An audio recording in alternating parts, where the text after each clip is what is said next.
दोस्तों स्वागत है आप सभी का रहस्यमय प्रकाश यूट्यूब चैनल पर। आज से तिरुपति बालाजी मंदिरों को 7 पहाड़ियों का मंदिर भी कहा जाता है। भारत के इस प्रसिद्ध मंदिर में प्रतिदिन लाखों हजारों में वेंकटेश्वर के दर्शन के लिए पहुंचते हैं। वही विशेष अवसरों पर तीर्थ यात्राओं की भी संख्या 5 लाख से अधिक है, जबकि दान और धर्म के संदर्भ में भी यह देश का सबसे अमीर मंदिर है, जहां हर साल करोड़ों रुपए का दान किया जाता है। तिरुपति बालाजी से प्राचीन की गई पौराणिक कथाएं जुड़ी है, जिनके बारे में जानने के लिए हर श्रद्धालु और पर्यटक हमेशा से उत्साहित होते हैं। तो चलिए आज के इस वीडियो में तिरुपति बालाजी मंदिर के कुछ रहस्य और तिरुपति बालाजी का रहस्य बताएंगे, तो इस वीडियो को अंत तक जरूर देखें। अगर आपने अभी तक सब्सक्राइब नहीं किया हो तो हमारे रहस्यमय प्रकाश यूट्यूब चैनल को सब्सक्राइब कीजिए। जैसा कि आप जानते हैं, तिरुपति बालाजी मंदिर भारत का एक प्रसिद्ध मंदिर है और इस मंदिर में भगवान विष्णु जी की एक अवतार स्वामी वेंकटेश्वर विराजमान है।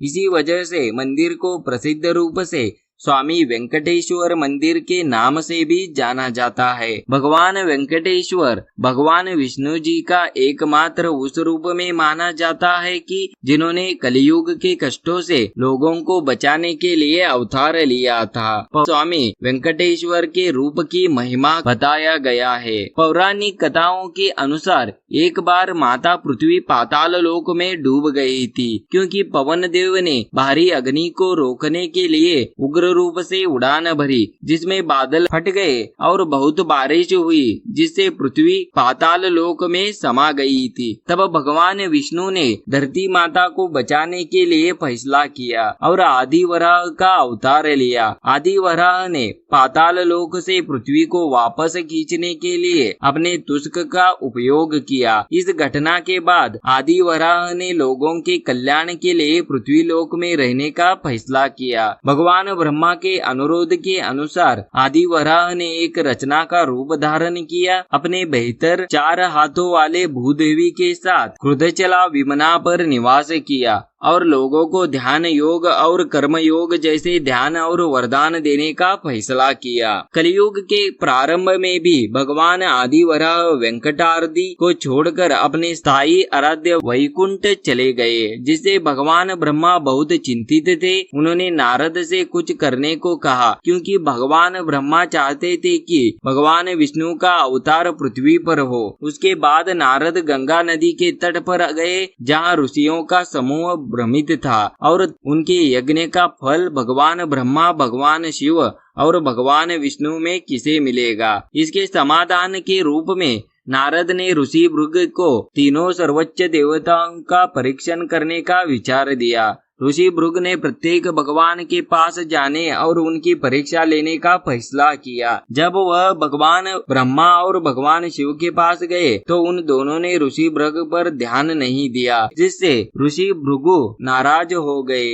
अंत में वह भगवान विष्णु के पास गए। उन्होंने ऋषि भृग पर ध्यान नहीं दिया। इससे ऋषि क्रोधित हो गए और उन्होंने भगवान विष्णु की छाती पर लात मार दी। क्रोधित होने के बावजूद भगवान विष्णु ने ऋषि को पैर की मालिश की और पूछा कि उन्हें चोट लगी है या नहीं।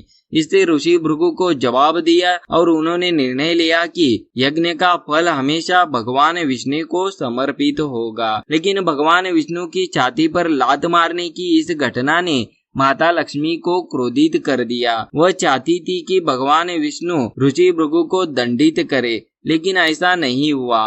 परिणाम स्वरूप उन्होंने वैकुंठ को छोड़ दिया और तपस्या करने के लिए धरती पर आ गई और करवीरापुर, जिसे महाराष्ट्र में कोल्हापुर के रूप में जाना जाता है।